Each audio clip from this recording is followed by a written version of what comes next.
Actually dulu masa kecil-kecil saya pun tidak tahu apa itu pokok ara. Yang saya tahu pokok itu besar dan berwarna coklat saja.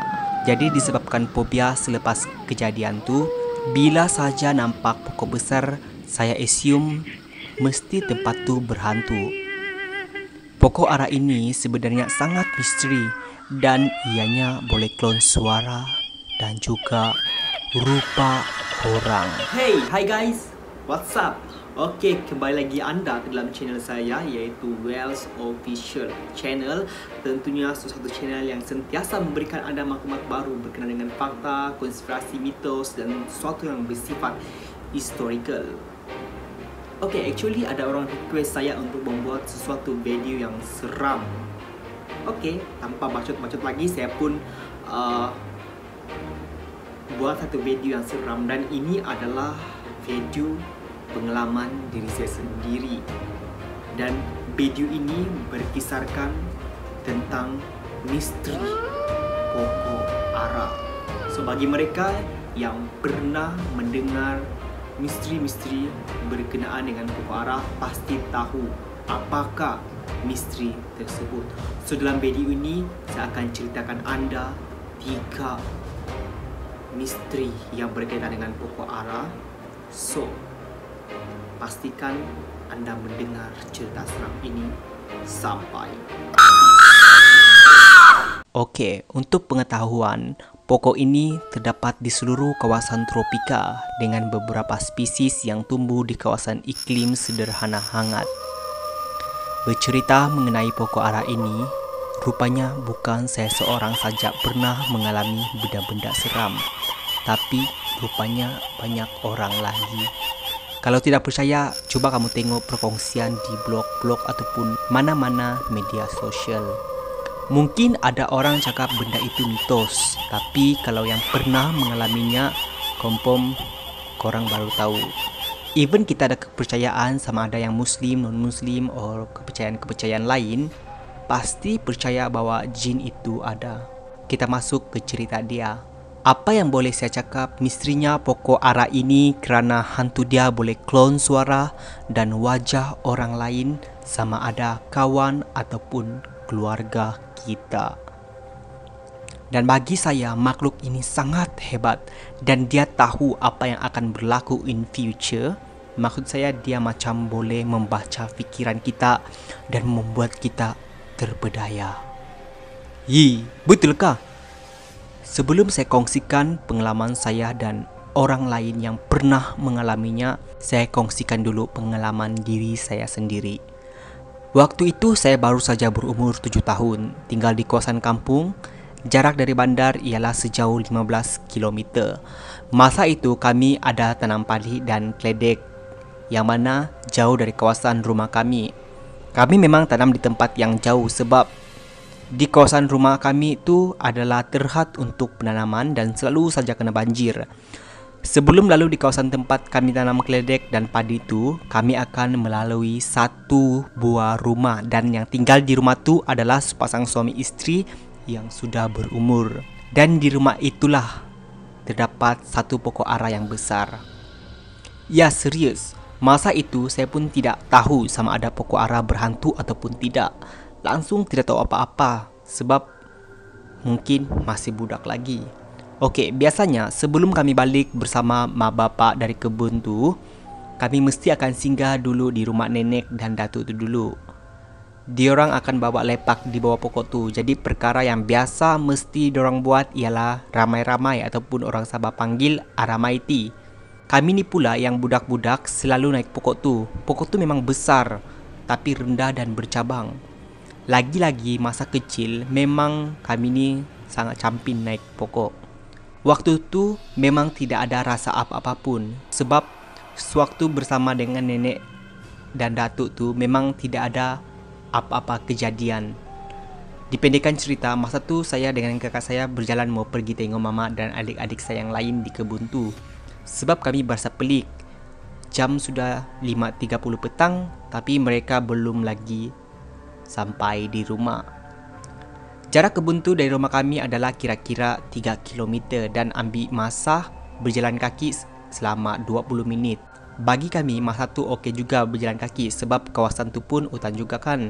Jadi masa kami sampai di rumah tu, kami dengarlah bising-bising macam orang mau ginum ataupun keramaian.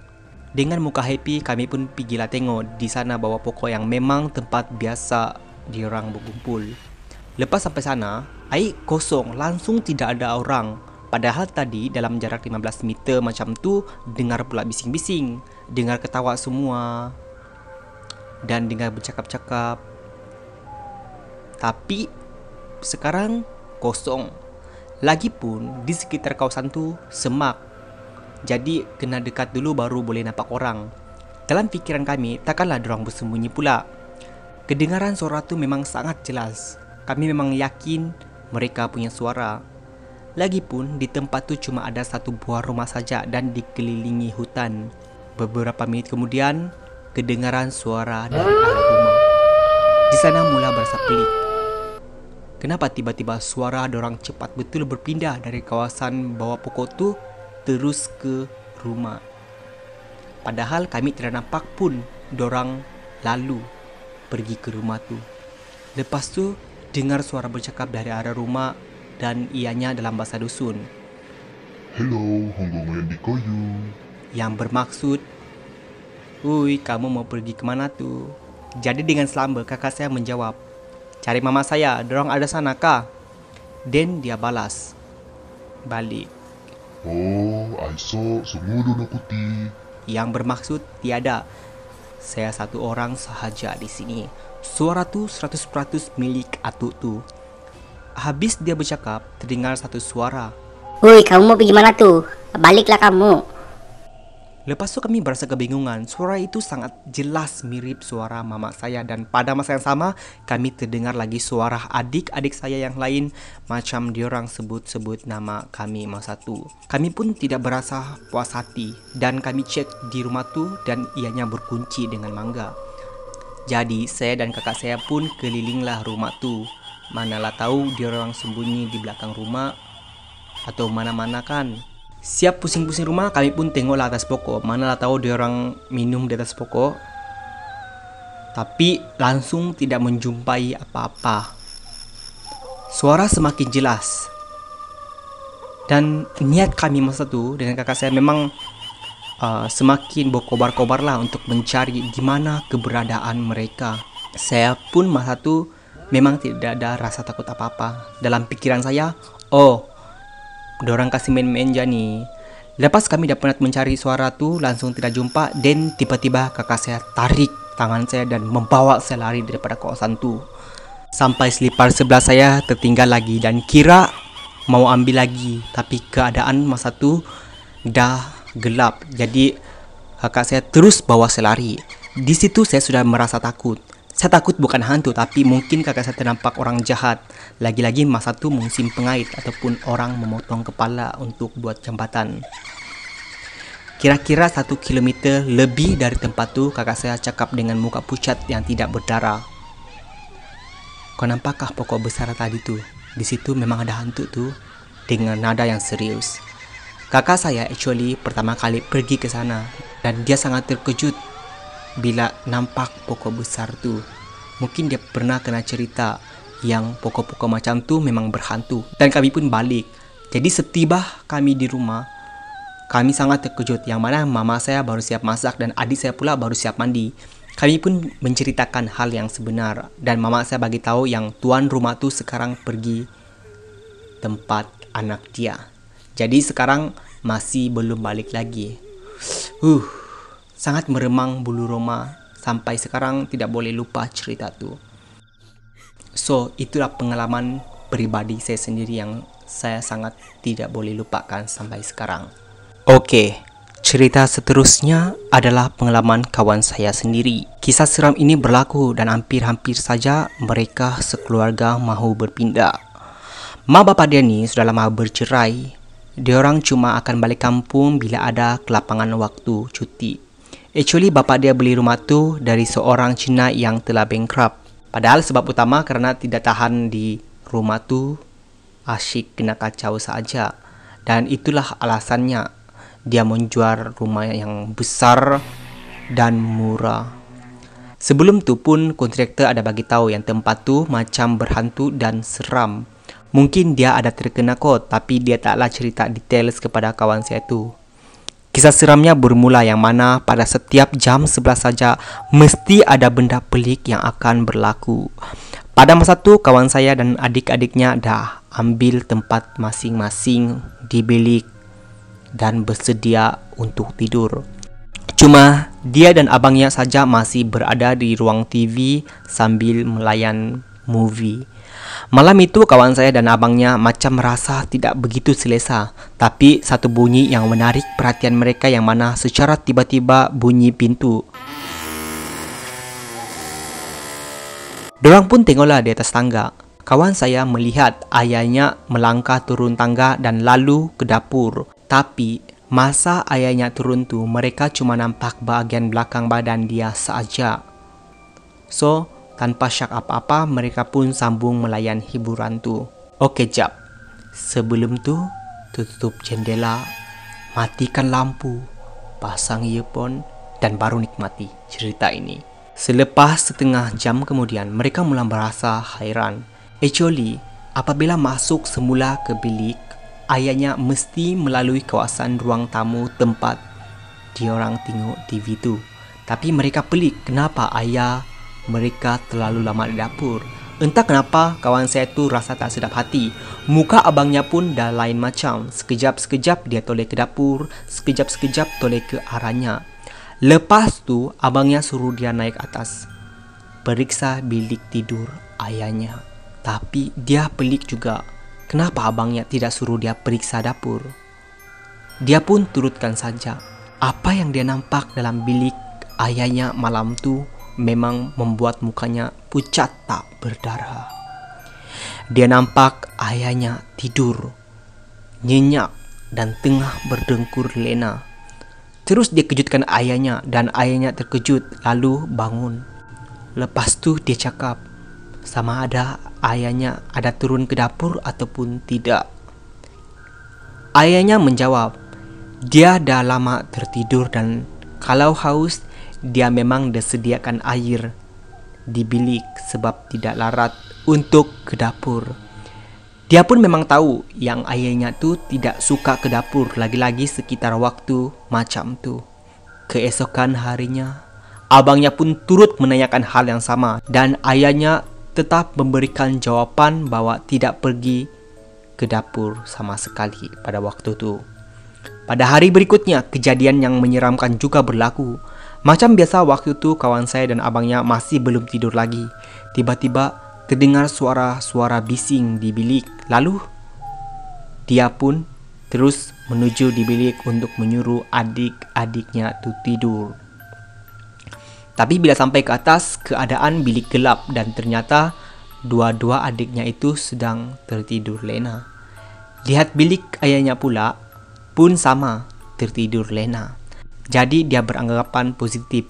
Yang lalu dan bising-bising tadi tu ialah tikus. Waktu dia turun tu, dia tengok tempat duduk abangnya kosong. Lalu dia ke dapur dan mencari abangnya. Tepat ke arah pokok ara tu terdapat jendela. Dan di situ dia melihat abangnya sedang merenung ke arah pokok ara itu. Seperti ada sesuatu yang menarik perhatian abangnya. Dia terus ke arah abangnya dan bertanya, abang tengok apa tu? Abangnya menjawab, Datuk tengah berbincang dengan penunggu pokok ara belakang rumah. Kemudian dengan terkejut, dia terus menarik tangan abangnya. Keesokan pagi, dia dan abangnya dimarahi ayah kerana tak tutup TV. Pelik juga mereka. Sebabnya sebelum masuk tidur malam semalamnya tu, memang dia sendiri yang padam TV tu. Tapi dia diamkan diri saja. Hari yang sama, dia tanya abangnya tentang apa sebenarnya yang terjadi malam semalam. Abangnya kata semasa dia naik ke atas malam tu, tiba-tiba dia terhidu bau wangi. Terasa pelik, abangnya pun ikut bau tu sehingga ke bilik belakang tu. Bau tu paling kuat datang dari luar tingkap bilik store tu.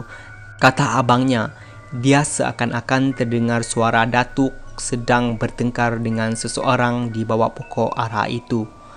Kawan saya tu bagi tahulah yang mana sewaktu datuknya masih muda, dia ada buat perjanjian dengan jin bahawa kalau dia dah meninggal, dia mahu keluarga dia dilindungi dari jin-jin jahat. Actually, semasa mereka di rumah tu memang banyak kejadian-kejadian aneh berlaku. So, itu adalah perkongsian daripada kawan saya.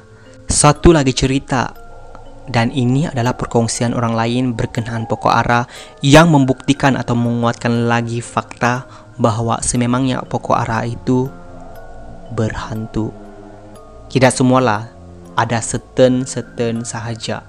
Malam tu si Len bersama kawan-kawannya bercadang untuk menemui seorang kawan lama, iaitu Zul. Agak lama juga perjalanan mereka sebab kawasan jauh terpencil dan ianya terletak di kawasan pendalaman. Tiba di suatu tempat di ujung lorong, ada satu buah rumah dikelilingi tapak perkuburan lama. Untuk masuk ke rumah tu perlu melalui sebatang pokok kayu ara yang sangat besar. Di sekelilingnya diselaputi akar-akar kayu. Pohonnya yang rimbun amat menakutkan. Bila dilihat secara dekat, usia pokok tu pun mungkin menjangkau usia berpuluh tahun lamanya. Bila mereka melepasi di bawah laluan pokok itu, terlihat kelibat putih seolah-olah sedang bertenggek di atas pohon kayu. Rambutnya panjang mengurai, matanya kemerahan. Waktu jam pun sudah menunjukkan pukul 11 malam. Apabila mereka sampai, masing-masing berpandangan. Itulah pertama kali mereka bertiga melihat makhluk sebegini. Apabila sampai, mereka pun bertanya kepada kawan yang lama tidak pernah berjumpa, iaitu Zul. Tapi salah seorang dari mereka perasan kenapa kawan lama mereka itu diam membisu. Wajah Zul kelihatan agak pucat. Tanpa banyak soal, beliau menjemput mereka naik ke rumahnya. Berkata di hati mereka, betulkah beliau tinggal di sini? Tempat terpencil pula tu dan jauh dari penempatan orang. Dan mereka semua berasa lain. Macam ada something yang pelik. Kawasan rumah memang sangat usang dan pada bila-bila masa saja rumah tu akan menyembah ke bumi. Mereka sebenarnya terlepas pandang. Zul, kawan lama yang tidak lama terpisah tadi tu tiba-tiba tiada. Dan di mana beliau? Salah seorang kawan mereka tu tiba-tiba dikejutkan dengan satu panggilan. Dan ianya adalah panggilan daripada Zul. Dan dia berkata, "Hello Amir, mana korang? Tak sampai-sampai lagi ke? Lama aku tunggu. Jumpa tak kampung nama Sungai Burung?" Actually, ianya tidak jauh dari simpang kiri. Yang mereka masuk tadi tu simpang kanan.